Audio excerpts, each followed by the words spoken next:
Welcome to the Woman Inc. podcast. This is the place for the new generation of women looking to lead the life of their absolute dreams. I'm your host, Jenna Toddy, entrepreneur, life coach, and strategist for modern businesswomen and entrepreneurs. I am a city girl, sriracha lover, and that friend who will hype you up when you forget how powerful you truly are. I am on a mission to make Women Inc. the most powerful network of women who are leveling up, owning what they want, and becoming who they've always wanted to be. Have you ever wondered what it would look like if you went all in on yourself?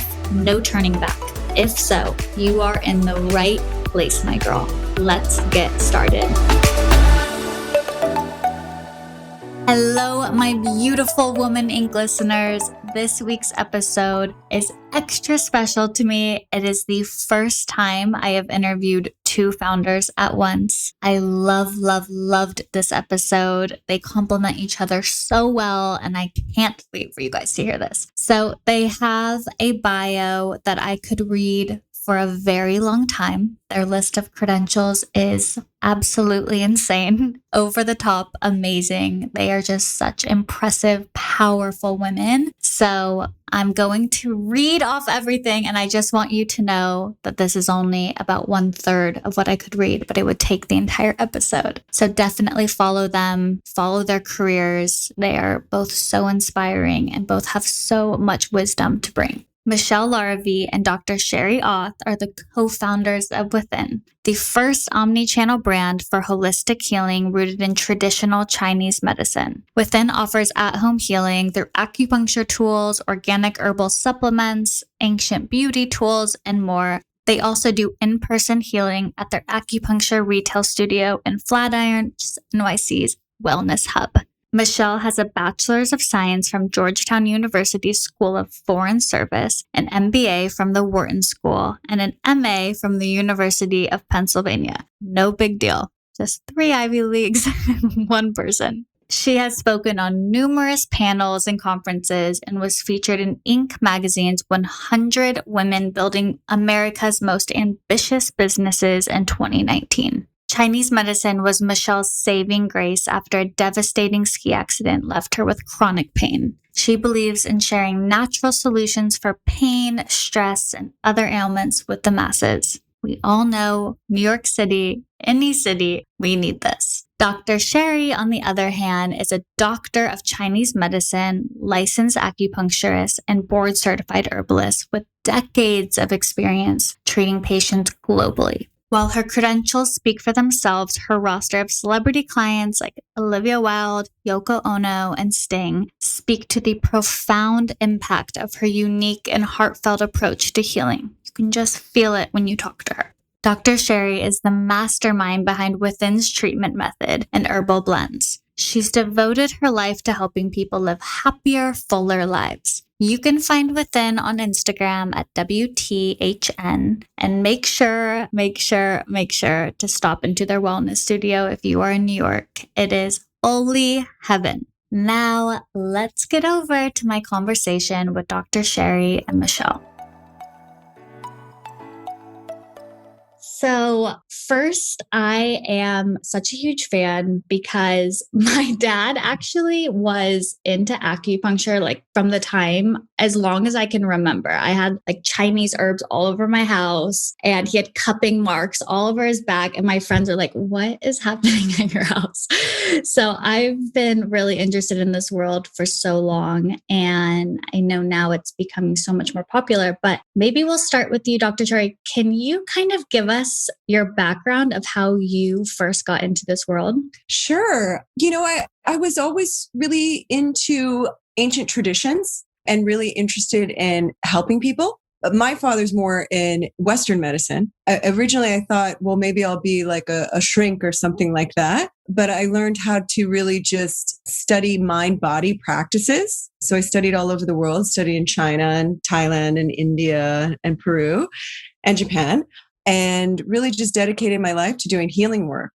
So I have a vast background. I have a doctorate in Chinese medicine. I'm also certified in the Rolf method of structural integration, and I'm a licensed massage therapist and certified in Ashtanga yoga and in Pilates, and I'm a certified shaman. And I also used to work for Deepak Chopra and have a background in Ayurvedic medicine as well, and Panchakarma therapist. So I really enjoyed a private practice for a couple of decades before starting Within.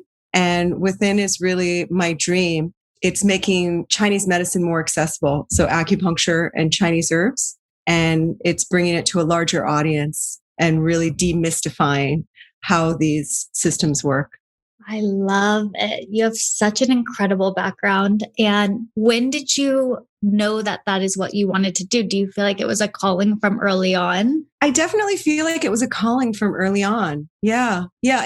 I went to high school in the 80s, and things like yoga and meditation were very fringe back then. And I was sort of the weird kid that was, drinking green juice and meditating and, reading the Tibetan Book of the Dead and that sort of thing. So yeah, I was just always into it. I love that. And then Michelle, you have a very different background, and I love how you guys kind of come together. But can you give a little bit of background from where you started before co-founding with it? Sure, absolutely. I think Shari and I have really complementary backgrounds in terms of kind of how we came to starting Within. My background is in the healthcare industry for the past 15 years. I initially started in investment banking, working with hospital systems and academic medical centers to raise capital, and then went to business school at Wharton, spent some time working at the World Bank, investing in emerging markets in the private equity space, also in the healthcare sector, and then spent some time doing strategy and innovation consulting in healthcare and working, kind of with cutting edge big data and AI and things like that, but at the same time, really seeing some broader shifts that were happening in the healthcare industry towards more preventative care, looking at population health more broadly and thinking about wellness solutions that could, really complement medical treatment, kind of inpatient and also lower costs and lead to better outcomes. Kind of have always been really passionate about that. I think, for me, it's always being involved in healthcare has felt really tangible and meaningful because, no matter how you look at it, everybody in this country is somehow impacted by the healthcare system, and it's broken, it's costly, it's, outcomes are falling. And so, being just a small part of making positive change always felt really meaningful. But then, in addition to some of those macro trends that I was describing that really fit where Within is playing in terms of holistic and preventative care, my inspiration for Within came from my own personal health transformation through Chinese medicine. So about 6 years ago, I had a ski accident, ended up with dislocated vertebrae in my neck and a fracture in my back, and, was really in a cycle of chronic pain where I was taking painkillers and muscle relaxers and, physical therapy and all sorts of different shots and interventions. And, really, really hard to kind of live like that. And at some point, my doctor suggested trying acupuncture. At the time, I really didn't know too much about it, but was willing to try anything. And so the pain and relief was almost immediate, which was really exciting. And then as I went regularly, started to realize all these other benefits, started incorporating cupping, started incorporating herbs, various different diet and nutrition recommendations, and was like, oh my gosh, I'm getting sick less. I have so much more energy. I'm sleeping better. I'm less stressed. It was like really incredible because all of these were like ultimately side benefits versus side effects of, treatment for pain. And then fast forward a year later, and I started using Chinese medicine to help me with my own fertility journey.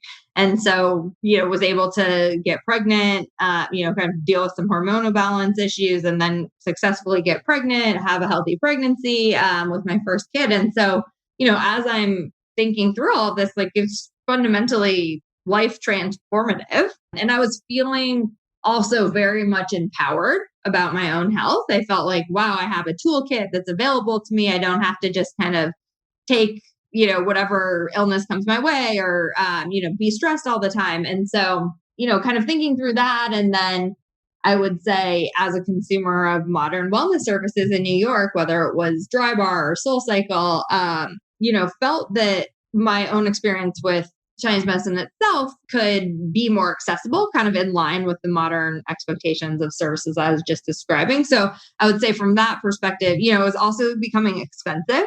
And so, I really felt like that was a challenge to be able to go weekly and do it in a way that was cost effective. And then I would say, kind of on the other hand too, became a huge advocate for holistic medicine, for preventative medicine as kind of a first line of defense, and would tell like everyone I know, migraines, try Chinese medicine, knee pain, back pain, fertility, various different ailments. And I found that people were interested, but it was hard to get started because there wasn't an easy go-to place. And it was also, kind of to my earlier point, expensive. And so for me, that was really the inspiration for Within, was how do we reinvent the experience end to end of acupuncture and of Chinese medicine, incorporating herbs and things like that in a way that feels really modern, really accessible, and also that's really educational. So people understand, the history, the science, the benefits in a way that feels really compelling and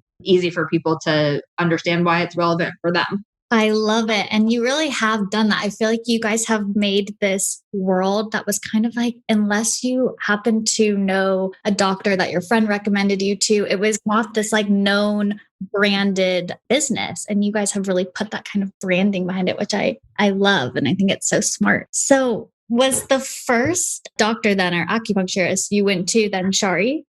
No, Shari was the acupuncturist of a really good friend of mine who I was discussing the idea with. And so, she was like, I think you should talk to Shari.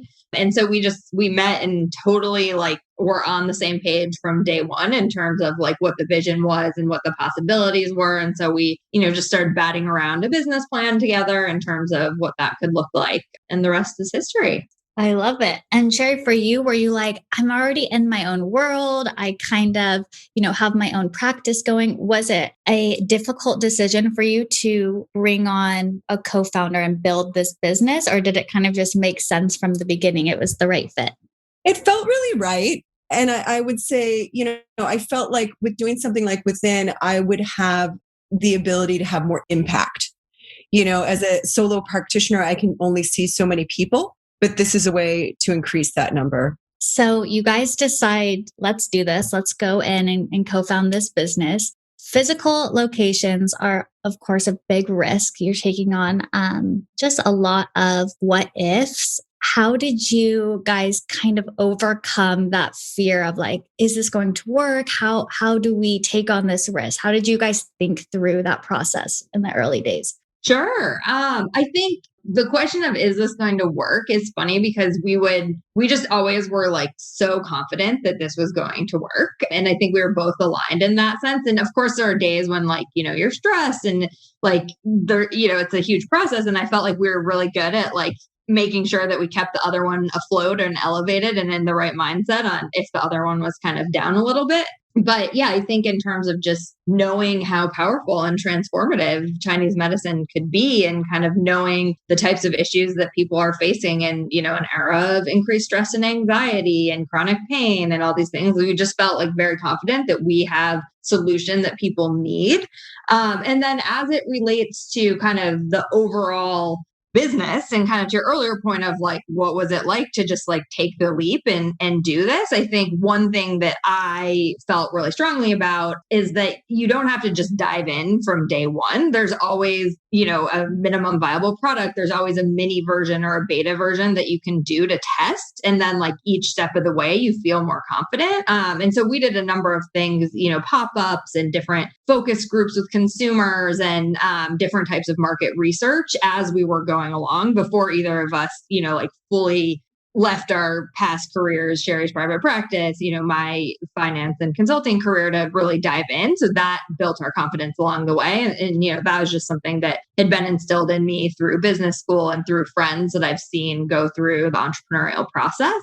So I think that was one really important way that we approached setting up Within. And then the second thing that we did, which I'm really proud of, and that I think has been, a tremendous part of what we've been able to do so far today, is really create a network of entrepreneurs that have done it before, particularly in the retail and brick and mortar space. And that was something that was like, we were just like obsessed from day one with like making sure that we got the right people in our corner. And so, Nick Jamais, who's one of the founders of Sweet Green, has been an early investor and advisor. Both Elizabeth Cutler and Julie Rice, who founded SoulCycle, are investors and advisors, and Michael Pollack from Heyday. So also, very parallel service businesses, wellness businesses, and then also, really aspirational brands that are founded around a mission and core values that are very clear. So having them, they've helped us with everything from like the super nitty gritty of building out like operational SOPs and like roadmaps to, much bigger picture questions around, fundraising and staffing and, kind of all of that, that you were talking about that makes brick and mortar really unique relative to, a direct consumer business. Yeah, you guys have the most amazing list of investors. Like I was reading every name, like these are all of my favorite places, SLT and so many amazing founders that have believed in you. How do you feel like you prepared, both of you on each of your ends, for these types of meetings and going in and really sharing your vision? I know a lot of investor meetings can be stressful and you're going in maybe with like imposter syndrome, or how do we communicate something we believe in so much? How do you guys feel like you were able to have these big meetings with people who, are very well known? Sure, I can take that one to start. And then I think Shari can jump in because I know we both have kind of a different perspective. My background is in finance and investing as well. So from, the perspective of pulling together materials and a deck, I felt really confident in terms of, I thought it was really important to have a clear pitch that you outline in a deck that you can send beforehand to just really tee it up. And, I think for us, what was really important was making sure that there was a problem that we were solving and then that we had a solution for that problem. From an investor perspective, like they really want to know that what you're bringing to the table is unique and that it's differentiated and that there's a demand for it, i.e. there's a problem that you're solving. And so, I think that was really important. And then I think, just really clearly laying out what the opportunity was. And then I think also just the authenticity and passion that we had for the idea. And then I think what was really unique too was our differentiated background and skill sets that we really are kind of this perfect combination. And so that was, really how we approach preparing for investor meetings in general. And I would just throw in that, like, sure, investors want to see what the white space is that you're filling, but they also want to see passionate founders. And that's where I felt like Michelle and I could both just be our authentic selves at pitches, because we really truly were and are passionate about the mission of Within and the concept of Within. I think that is so important. And people, I think when they feel that in you, that's just something you can't fake. It's like, it has to be authentic. I love that. So New York City, of course, I live there. So I know it's a stressful city. And I think a lot of people, especially this kind of millennial demographic, deals with an immense amount of stress. And then you have also co-founders and people who are like hustling and starting businesses in New York or working in finance. How would you guys say you balance your own stress as founders, and tips that you can share that would be something just to do every single day that's helped you as founders? It's really convenient having awesome acupuncture at your workplace. So I know for me that's my easy go-to. Yeah. Is I love the healers at Within, and it serves a lot of purposes for me going in for acupuncture, both for self-care and also just getting to know the team and spending time with them. So that's an easy win for me. And then I take our Within herbs every day. I usually take Gut Check and Fully Charged in the morning for energy and digestion. And then I take Immunity in the afternoon. And I just think herbs are really part of a healthy diet. They're superfoods. And so they keep my body really strong. Look, this is my world. So I got a lot of self-care hacks that I'm doing all the time. I think movement and exercise is key. And we have to do that every day. And I know when we first started Within, that was one of the things that I sacrificed, but it didn't last very long. My body, was loud and clear that was just something that I could not sacrifice. So I think that's really important. Eating right is really important. And then mindset. At some point you have to have, even though I'm so passionate about Within, I need to have a boundary so that I can let it go and just be with my family and not think about it. You have to have that for your own peace of mind. Shari took a lot of my similar routines. I think we've worked together long enough that we share by osmosis some of our go-tos. But I mean, for sure, weekly acupuncture is a game changer. If I don't get acupuncture for, 2, but for sure 3 weeks, and I'll feel myself be more keyed up, more in my headspace than I am normally. It'll what is going on? And then I'll realize and jump back into the routine. I actually rely on a different herb blend than Shari does, which is Run the World. It's our adaptogenic daily stress management formula that has things like ashwagandha in it, which is adaptogenic. And the ingredients in the blend are actually shown to help lower cortisol levels in your brain, which is, fight or flight response. So that just gives me but it being adaptogenic, it's also energizing. It's not a sedative herb. So I love that it's just kind of a daily dose of chill, but in a uplifting way. And then, for me, exercise is really important too, just to kind of release. But what I've found are 2 kind of other things, particularly in the past year, that have really made a difference for me. And one is getting outside as much as possible. I fortunately live near Prospect Park in Brooklyn. And so I'm able to, easily be in some green space, but just kind of being in nature really makes a difference. And whether that's, me out playing with my kids or even taking some conference calls while I'm walking, I try to plan in advance during the week, okay, I can actually get outside and do that. And then I think the other thing that I've really leaned into and this year is planning things to look forward to and doing that proactively and doing it consistently. I think last year there wasn't really anything to do or to look forward to. And so, even this year, in the first 3-4 months of the year when there was still so much uncertainty, just little things, like a call with a friend or a coffee date, or, could be bigger things like a weekend trip or a vacation. But just knowing that I have something to look forward to every week has really made a big difference for me. That's so good. I heard this quote a long time ago and I have it written down on my desktop. And it's a simple definition of happiness is someone to love, something to do, and something to look forward to. Cool. So true. It could be just the smallest thing. I'm excited for, seeing a friend on Friday and it's Monday. Something really little really can give you that. Yeah. So with co-founders, I've heard these stories of going to therapy. It's like a marriage, and there's so much that goes into the relationships between co-founders. How do you guys separate your different roles? And then how do you make sure you communicate well? Sure. Well, I'll start. Shari, you can jump in too. I would say in terms of the roles, that's something that over time, I think we've gotten better at. And we have really clear, and we also have a head of strategy and operations. So kind of the 3 of us have really clear, just these are the pillars. This is what we're each focused on.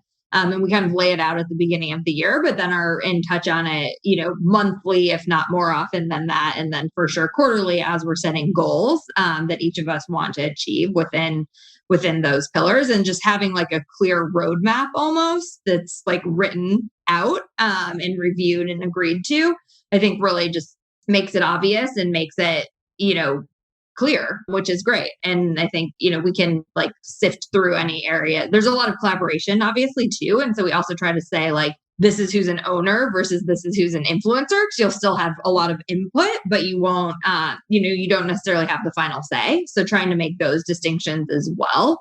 So that we also know which stakeholders to pull in at appropriate times and things like that. And that kind of then trickles down throughout the team. And then in terms of communication, I think, that's an area where having just totally different backgrounds and experiences that we have had to really work on, and really get to know each other and like really learn each other's style and adjust our own styles, I would say, to like meet the other one. And for us, what's been really helpful is working with business coaches. I think that's like one of my number one, like I tell everybody that they need that, whether you're a founder or not. It just is so helpful.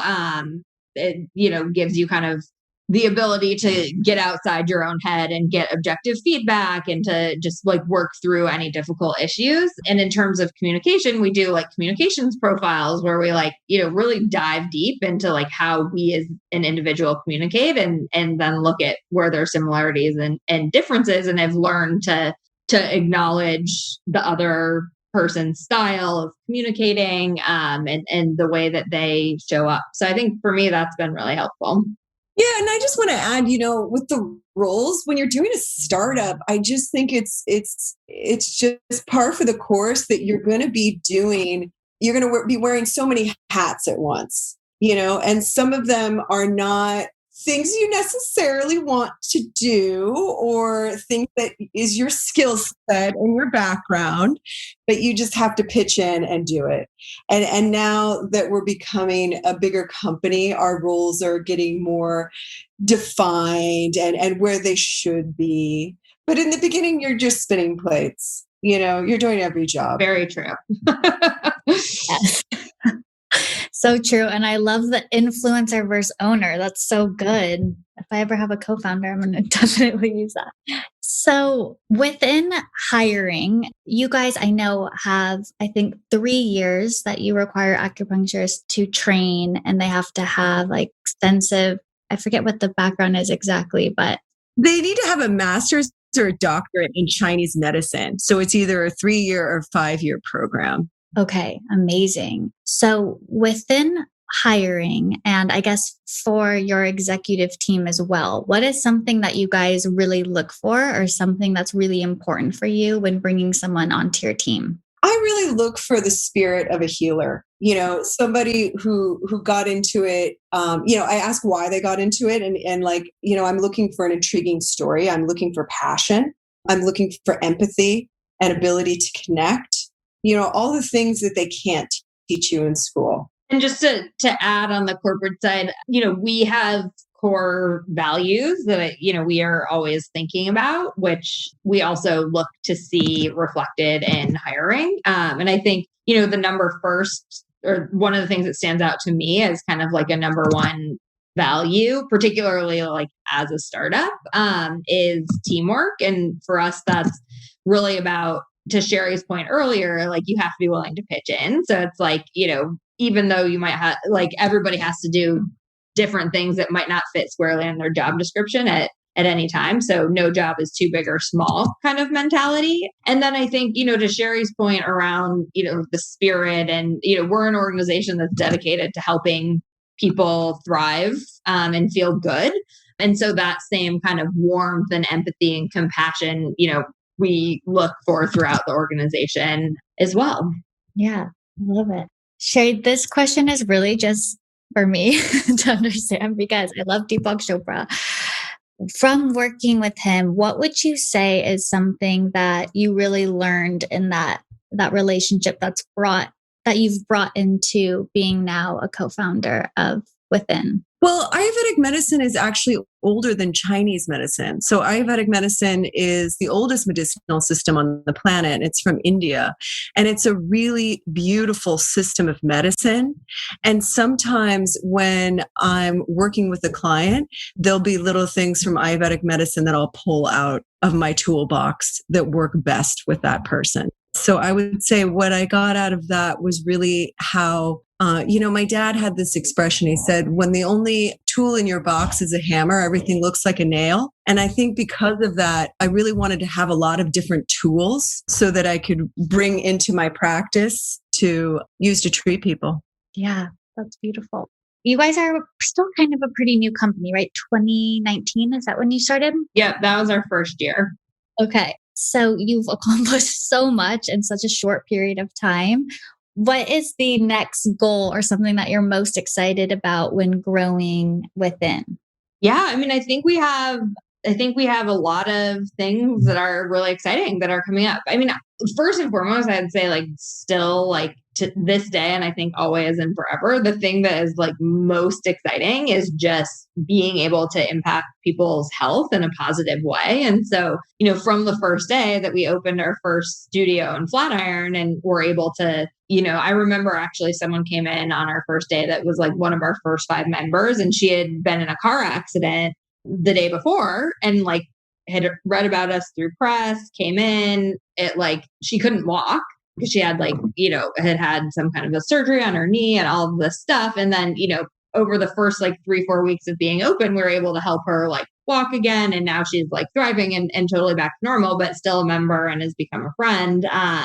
So yeah, just like that was, the first day of being open and, having helped 50 plus women get pregnant and kind of all these things. Like that is what is exciting, is as we grow, we'll only be able to do more of that. But I think in terms of more tactically, what's next, we're opening several new locations this year in New York. So after, 2020 was almost like, let's just forget it happened.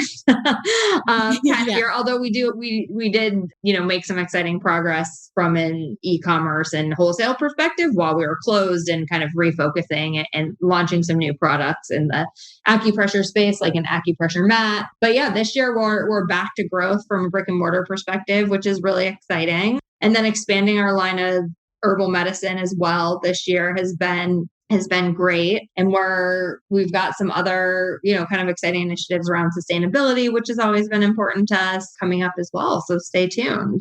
Oh, I'm so excited. And question, did you guys launch the product of the herbs while you were in 2020? So in 2020, we launched and this was really like Shari's brainchild. Like as we kind of closed our doors, for us, it was, we're again, a healing organization, and in the midst of the worst health crisis, we're all of a sudden not able to do what we do best, which was, really challenging. Like our clients are struggling and we want to be there for them. What can we do? And Shari had this amazing idea, which was to they're at home and they're suffering at home. So what else can we do from an at-home healing perspective? And, we had this concept of an acupressure mat, on the roadmap, but just not for 2020. And Shari, came up with this idea of let's launch this mat and it's going to be amazing. It's all of the work from home aches and pains. It's great for sleep and stress. And so turn that around super quickly and over the course of several months. So that was really our big product launch during quarantine. Yeah, that is the true entrepreneur mindset of, okay, our doors are shut. We literally cannot see patients. How do we pivot during this time? I love it. It also comes out of caring for our patients. We treat so much pain as acupuncturists, Luckily now acupuncture is deemed an essential service. So our doors can't be shut again. But I know it was hard on a lot of us, that we couldn't treat people who have chronic pain. And that's what you were saying, Michelle, even a few weeks off and you're so used to this practice, you feel that. And that's really, I can imagine, so hard for people who have especially come weekly and are so ingrained in the healing and the practice. So for the last question, I would love to know from both of your perspectives, for a woman who is wanting to start her own business and just really go after her calling all out, what would be your number one piece of advice to that woman? I mean, I think if you follow your heart, you can't go wrong, so quieting your mind so that you can really listen to your heart and making sure that it's your dream and not somebody else's dream. That's so good. I would say just do it. You have to do it. That's the number one barrier, I think, to female entrepreneurs, is just thinking through oh my God, but what if this, but what if that, but what if, and if you don't just get started, it's never going to happen. And so I think the other piece of that, and we touched on this a little bit earlier, but there's this conception that you have to throw everything away and make this huge leap and invest your life savings from the first day. And so I think that's the other piece of advice I have too, is just start small, figure out what is the smallest version that you can do of your idea and test it. So, and get some positive feedback or get some negative feedback and try again and go about it in a way that you're not taking a risk that feels unmanageable. I love it. I love both of your perspectives are like so complimentary. Follow your heart and just do it.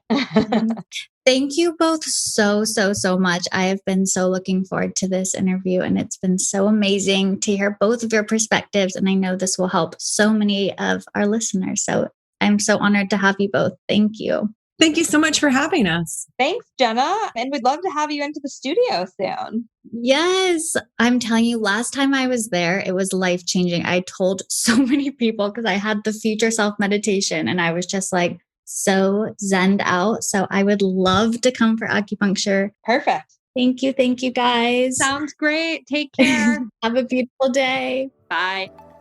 Okay, I hope you enjoyed this episode and are feeling so fired up to go out there and create that business or side hustle that's been on your to-do list, a little bit longer than you care to admit. It is never too late to make the first step towards the life you want more than anything else. And if you haven't already, make sure you are subscribed to the show so that you never miss an episode. Thank you so much for tuning in. Until next time, keep becoming the woman of your wildest dreams.